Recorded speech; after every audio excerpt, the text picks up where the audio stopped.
肾虚有4种情形：肾阳虚还是肾阴虚？肾精虚还是肾气虚？阴阳还是精气啊？你看，阴阳是属于肾精的部分，肾精虚的部分，肾阳虚、肾阴虚，然后肾气虚的部分要比较接近你肾阳虚啊，是这样吗？可以参考那个相关的影片呢、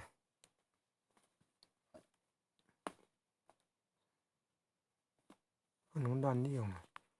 金匮肾气丸也不能乱用。顺天堂、顺天洞。